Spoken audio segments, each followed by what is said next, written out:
What's up mga bay? This is your boy Ubert Raida. Andito po ako ngayon sa Colon.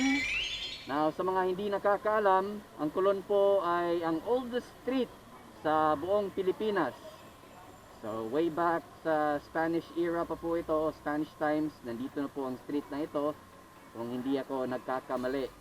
Today, I will be discussing with you guys on how to add coolant on your reservoir, and also I'll be discussing a bit about the radiator, and in addition I will also be discussing on what are the types of coolants we can use on our motorcycle.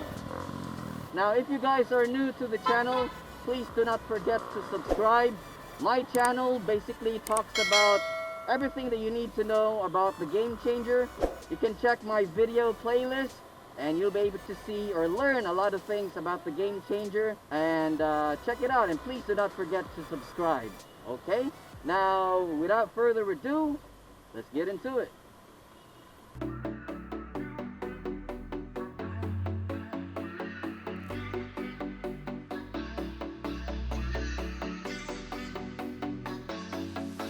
Ngayon mga bay ay nakabili na rin ako ng coolant. Ito yung mga kailangan nating mga gamit sa pag-change ng coolant natin. So ito pala yung nabili kong coolant, itong super coolant sa Petron 500 ml. Kasi kanina nakapunta na ako ng tatlong Honda na kasa, kaso wala silang stock. So kaya ito na lang binili ko.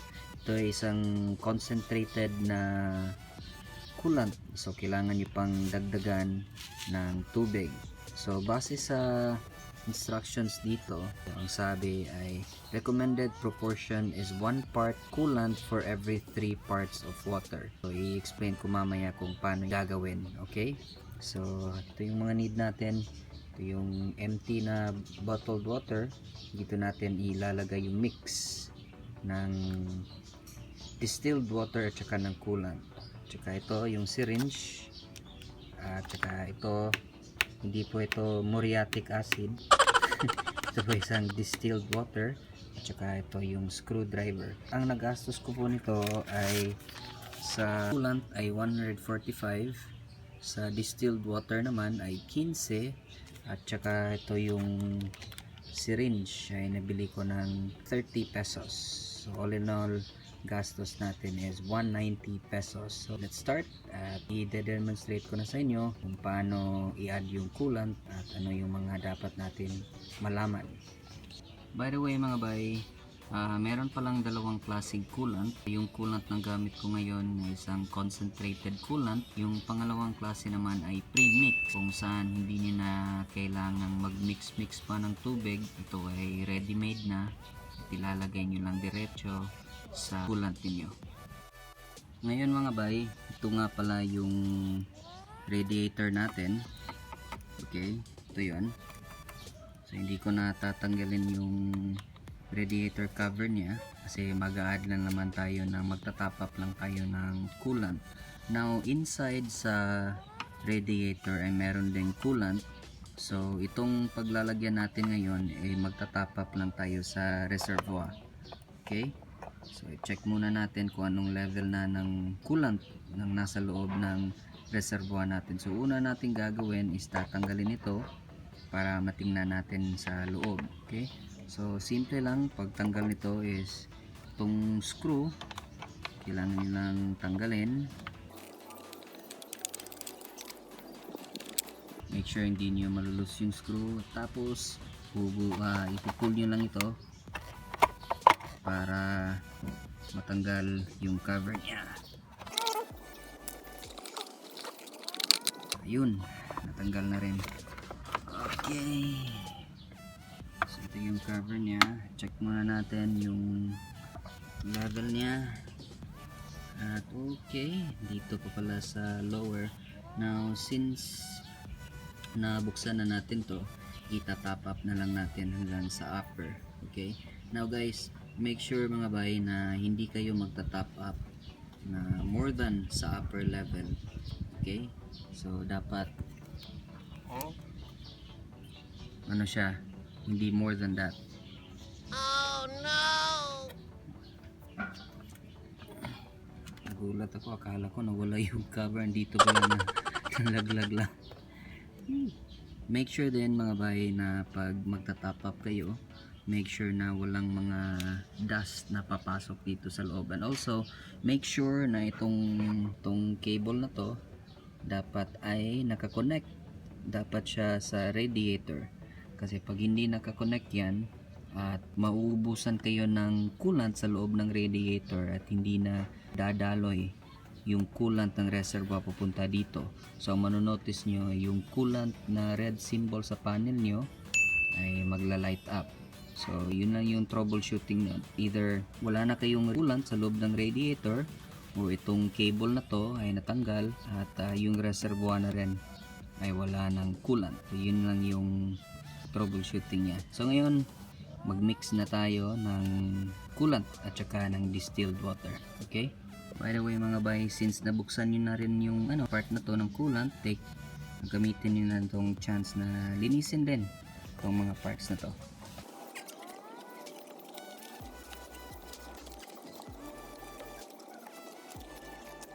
Yun, approve. Ngayon mga bay, magta-top up na tayo sa natin, coolant. So ito yung coolant. Siguraduhin nyo pagbili nyo na yung takip ay yung seal ay nandyan pa sa taas. Ayan, buksan muna natin.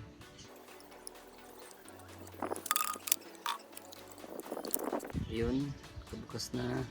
At yung i-fill out ko lang sa syringe na to ay hanggang 25 milliliters.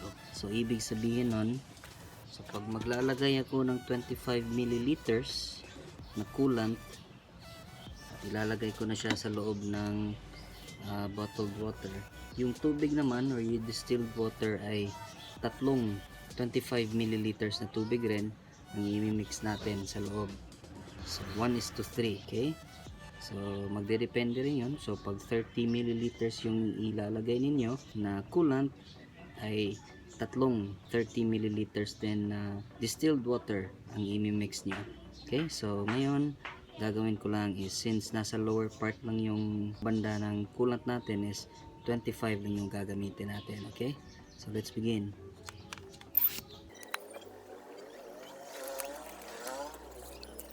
Yan, so takpan lang natin sa ibaba, tapos hanggang 25 milliliters.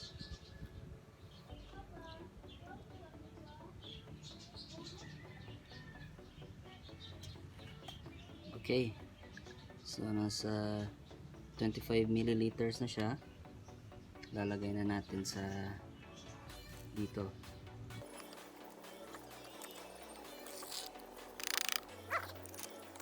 Ito na yung 25 milliliters. Lalagay naman tayo ng tatlong 25 milliliters na distilled water.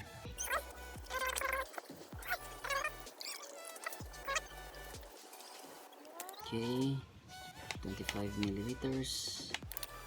Lagay natin sa loob. Second one.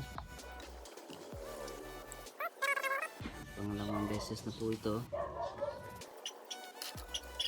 At yung huling beses. Pangatlo.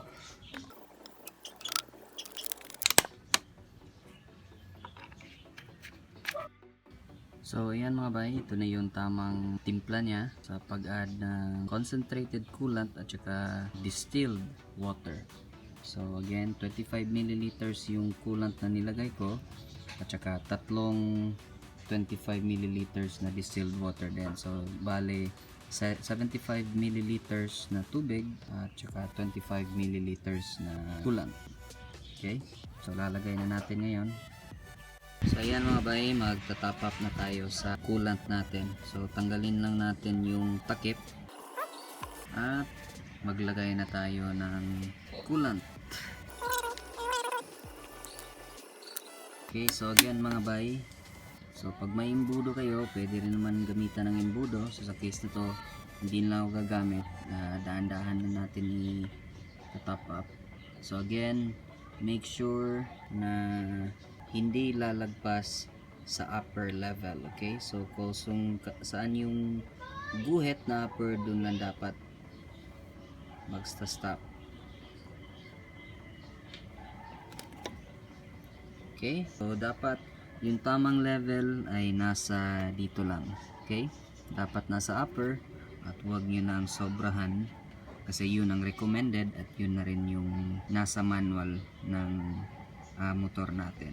Okay, so takipan natin. Make sure na pagtakip ninyo is well sealed. Okay, kasi pag hindi nyo install yung takip ng mabuti, talagang malalaglag po ito. Ayaw natin mangyari yun.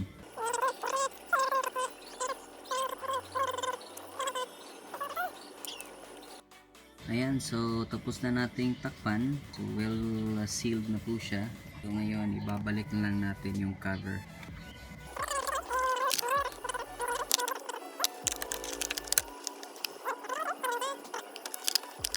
Ayun, so tapos na siya.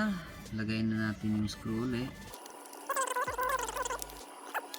So yun lang mga bay, yung steps, napakasimpleng steps na gagawin niyo pag top up ng coolant. And again, make sure na palagi yung chine-check yung coolant ninyo para hindi kayo ma-overheat. Bale, yung use ng coolant, from the word itself, coolant, siyang nagpapakool ng makina natin. Okay? So, sa Honda Click natin, game changer, already use at saka sa version 1 din, ay liquid coolant yung ginagamit and hindi siya water cooled. So, mas mabuti yung liquid cooled compared sa water cooled natin. So dapat yung i-check palagi. Okay? Ayos!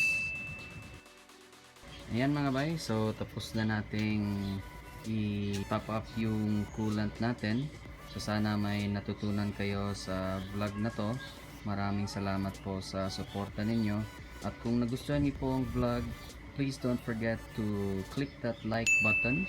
At saka sa mga new viewers natin, please don't forget to subscribe. Okay? And also share this para naman marami pa tayong matulungan na fellow game changer owners natin. And by the way, kaya rin ako nag top up kasi meron tayong plano na mag long ride kasama yung tropa. So in the future, itetest natin kung kumusta yung performance ng game changer natin on long rides, yung ano niya, yung gas consumption at overall performance. Okay? And hopefully makuha na rin natin yung top speed niya.